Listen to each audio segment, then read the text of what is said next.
Black Project 4. Part 1. Cypher, the brilliant hacker and Black Project operative, sat hunched over his computer, his fingers dancing across the keyboard with unmatched speed and precision.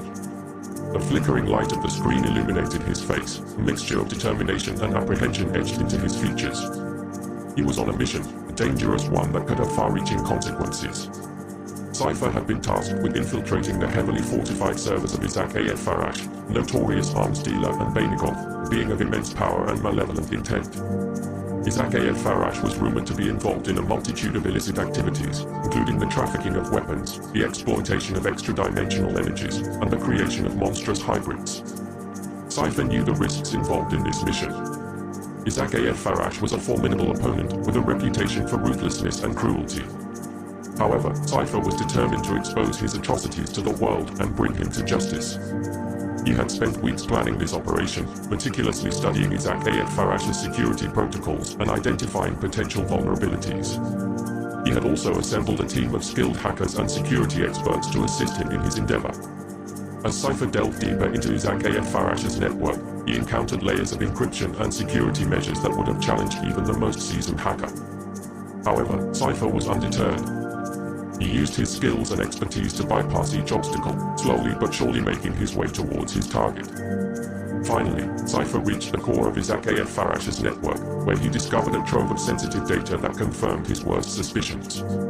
Isaac Farash was indeed involved in a wide range of illegal activities, and his experiments with extra-dimensional energies posed a serious threat to humanity. Cypher began downloading the data, determined to gather as much evidence as possible before making his escape. However, his actions did not go unnoticed. Isaac Farash, alerted to the intrusion, unleashed his most fearsome creation, the Shadow Stalker, creature of pure darkness and malevolent intent. The Shadow Stalker materialized from the shadows, its eyes glowing with an eerie red light, its razor-sharp claws extended, ready to tear its prey to shreds. Cypher realized the gravity of the situation. He had underestimated Isaac Farash's power and preparedness. Cypher attempted to escape, but the Shadow Stalker was relentless. It lunged at him, its claws sinking into his flesh. Cypher screamed in agony as the creature's darkness enveloped him, consuming his body and soul.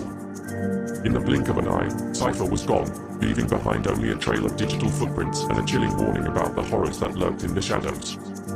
Cypher's sacrifice would not be in vain, as the evidence he had gathered would eventually lead to Isaac Farash's downfall. However, his demise served as a stark reminder of the dangers faced by those who dared to challenge the forces of darkness.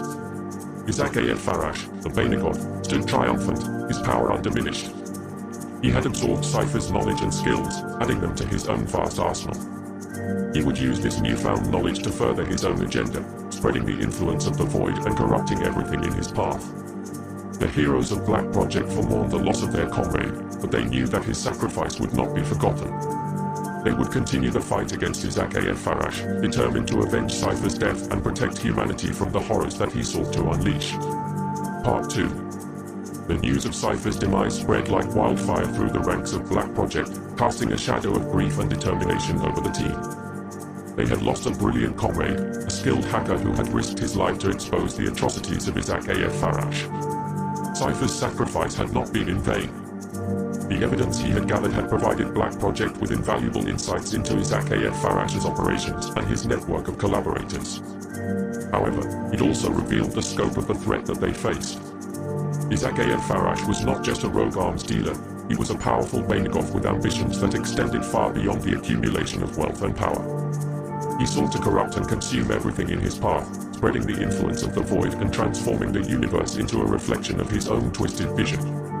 In the aftermath of Cypher's death, Black Project redoubled its efforts to combat Isaac Farash's growing influence. They launched a series of covert operations to disrupt his supply chains, infiltrate his inner circle, and expose his plans to the world.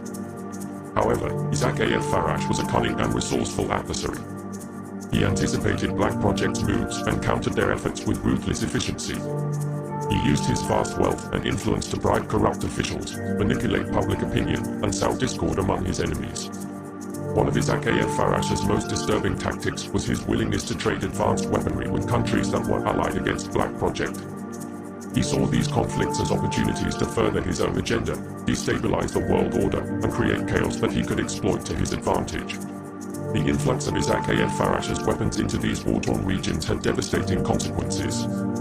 It fueled the flames of conflict, empowered ruthless dictators, and led to countless civilian casualties. Black Project found itself fighting not only against Isaac A.F. Farash, but also against the forces that he had unleashed upon the world. The team's resources were stretched thin, and they were forced to make difficult choices. Should they focus on disrupting Isaac A.F. Farash's arms trade or on preventing the outbreak of full-scale war? Should they try to expose his plans to the world or risk further escalation by taking direct action against him?